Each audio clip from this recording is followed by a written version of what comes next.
The most famous child sex trafficker of our time, I venture a guess, is Jeffrey Epstein, a man of extraordinary wealth, power, influence, and connection, a good friend of Donald Trump's, actually, and other politicians who used his resources in order to exploit girls. I'm wondering if, Ms. Brueggemann, perhaps you could start, if you would explain basically how sex traffickers work and how they are able to get access to underage girls and to exploit them for their purposes. That there were people were being approached and offered financial rewards and benefits, an opportunity to come to parties. I understand Pam Bondi said that they're going to release the flight logs of the Lolito Express, Jeffrey Epstein's planes coming out today, and we're asking for them to be unredacted. We want to know who was on the flights. I understand there were 200 victims in that process. We will indeed get to the bottom of that. I'm grateful President Trump has the courage and the willingness to put the names on a list and let everybody know what was going on this island that Epstein owned.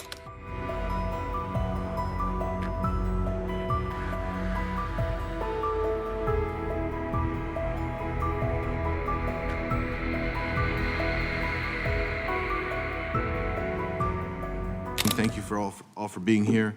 And the chair recognizes the ranking member of the entire committee, Mr. Raskin, for his 5 minutes. Mr. Chairman, thank you very much. The most famous child sex trafficker of our time, I venture a guess, is Jeffrey Epstein, a man of extraordinary wealth, power, influence, and connection, a good friend of Donald Trump's, actually, and other politicians who used his resources in order to exploit girls. I'm wondering if, Ms. Brueggemann, perhaps you could start, if you would explain basically how sex traffickers work and how they are able to get access to underage girls and to exploit them for their purposes.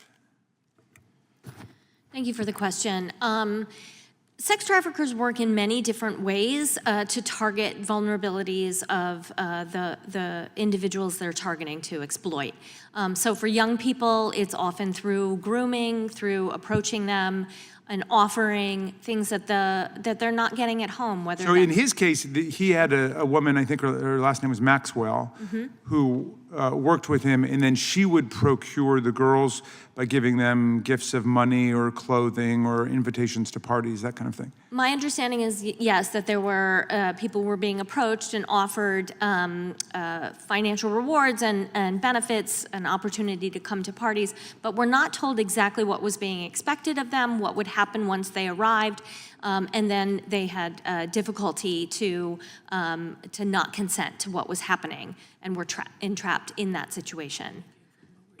Yeah, and so they tended to be poor or vulnerable from a more like a broken home or dysfunctional family situation, right? Yeah, I think what we've heard from our witnesses is that people are targeted in different ways. So it might be because they were low income, it might be because they have an insecure immigration status, it might be because they're queer and not being respected by their communities, it might be because they're seeking validation and love and attention. So there are lots of ways to target folks. Okay, so you had an interesting colloquy about the law of prostitution. I know that's not what this is about, but I'm just wondering, did the law criminalizing prostitution and putting women in jail for prostitution help any of the girls who were trafficked by Jeffrey Epstein and his network? Exactly, no. The criminalization of people engaging in the selling of sex does not help anyone. It makes them more vulnerable, more at risk, and unable to come forward for assistance if they do experience abuse and exploitation. And the criminal records, as we've heard, follow them throughout their entire lives. Okay, I've got an article I'd like to submit for the record about Elon Musk's business empire is built on $38 billion in government funding. Without objection. If I could, from the Washington Post. That's a lot of money. People are getting a lot of money from the U.S. government for different purposes, and I hope that our oversight committee will be able to ferret out the waste, fraud, and abuse in a lot of these programs, you know. But how much money, you were asked the question, how much money does your organization get? And I know you're a consortium of how many different organizations? Right, so we do have 89 different members. We also have staff ourselves, so we receive direct federal funds in order to run a program to help survivors clear their criminal records. We provide training and technical assistance to housing providers, and we're also working on other training and technical assistance programs. And then our members have different funding that they get directly. And so how much money did you get in government grants and funds? So we get the amount, as Mr. Biggs pointed out, I think it was around 2 million in that one grant billion? year. Million. Oh, 2 million, No, okay. yes. Because I was talking about Musk with 38 billion, and you said Nice. 2 million for all of the consortium of... Over a period of 3 years. So perhaps I come to you, Ms. Lopez. What would the effect be of actually demolishing government funds, grants to all of these organizations? There are some people who just want to shut it all down, and what would that mean? I can't speak to other organizations, but I can tell you Pearl at the Mailbox will never accept government grants. And how come you don't accept government grants? Because we want to be able to continuously employ the people that we choose to employ, and we don't want to be beholden to another agency that tells us what to do. Okay, and Ms. Cooper, what do you think the effect would be of a shutdown in government funding? Well, I think anti-human trafficking and child exploitation efforts have been historically underfunded. So really, we need more funding for enforcement efforts, for demand reduction. But I think that it's really important to clarify that there's good funding and there's bad funding. And good funding needs to go to support law enforcement. It needs to go to support survivor care. It needs to go to support legal services. But bad funding would be funding that supports the full decriminalization, and that means funding that supports decriminalizing brothel keeping, pimping, and sex buying. What we need is an increase in efforts to enforce those third-party profiteers that profit from prostitution. Thank you very much. Gentleman's time has expired. Now recognize the gentleman from Alabama, Mr. Moore. Thank you, Mr. Chairman. Appreciate all the witnesses being here today. You know, I understand Pam Bondi said that they're going to release the flight logs of the Lolita Express, Jeffrey Epstein's planes coming out today, and we're asking for them to be unredacted. We want to know who was on the flights. I understand there were 200 victims in that process. We will indeed get to the bottom of that. I'm grateful President Trump has the courage and the willingness to put the names on a list and let everybody know what was going on this island that Epstein owned. But anyway, Ms. Basham, can you maybe break down the funding the trafficking funding that was put in by 45, President Trump, as opposed to the Biden administration? What were the differences in the budgets we spent on anti-trafficking between those administrations? Do you know off the top of your head? Yeah, I know some of that off the top of my head. And so just as a background, I used to work at the Department of Justice, was in senior leadership there, actually at the Office for Victims of Crime, which is the largest federal funder of domestic anti-trafficking efforts in the nation.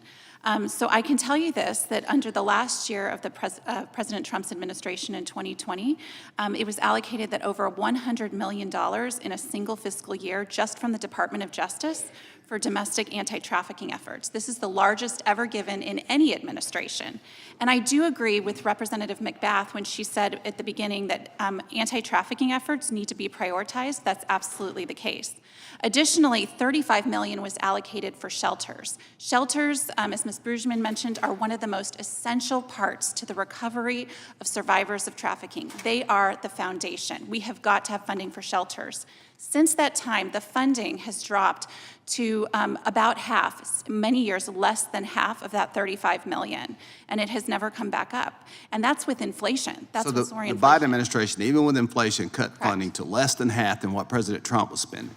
So explain to me the shelter. Now, how is that such an integral part? We want you don't have to go in detail because I got some other questions I want to ask Yeah, Ms. sure. Cooper and some of the others, but how does that help the process? Is it just get folks off the streets? Is that kind of what happens? Yeah, you have to have safe shelter. Any survivor of trafficking, a lot of times when they leave, they are in a very dangerous situation. They need a place that's safe, and they actually need a place with wraparound services so that they can fully recover and then move on with their lives. And that usually takes at least a year, sometimes 2 years for long-term care.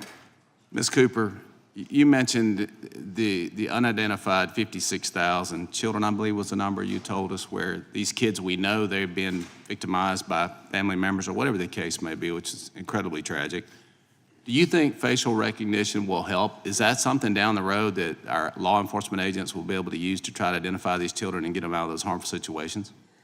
Yeah, actually, facial recognition is a game changer for that purpose because children's faces are in the photographs, and I think that it's led to quite a number of successful identifications and rescues of children that have been seen in that database. So Homeland Security investigations, the FBI, all of our federal and state partners need to be able to have permission to use that technology. It's a game changer. Good. How much money do you get, or your organization, the TBO organization, get from the federal government? Nothing. Not a dime. But y'all are, what, $30 million a year, I think, is your budget, is that right? Yeah, our budget's significantly higher than that because we do have some organizations that are sort of subsidiaries of us. So I think that right now we're at about $50 million Thank that you, we give out. and tell Ms. Tebow we appreciate your efforts. Ms. Lopez, Pearl at the Mailbox. Wow, what a name. Tell me, how does that work? I know you only got about, 60 seconds or so, but tell me a little bit about Pearl at the Mailbox and what you do in your organization. We work on prevention. There's many organizations that work on the post-rescue, but there's not a lot of people working on the prevention side.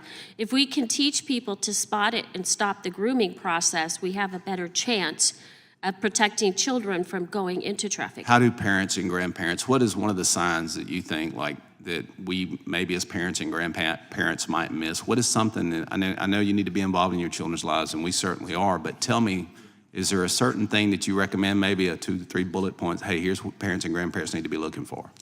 You know, in my case, I would always say, and other survivors, it's the behavior that changes before ever words are ever used to say what's going on. If a child is behaving differently, wanting to spend more time away from home, maybe have new friends, it's just things to look at. And we've lost our ability to listen to our intuition, and we kind of forget that, okay, maybe we need to pay attention because something's not right in our home. But I say that the schools is the missing link. We don't have enough prevention education in our schools. Thank you, and I'll yield back, Mr. Chairman. Thank you. Thank you. Gentleman yields back.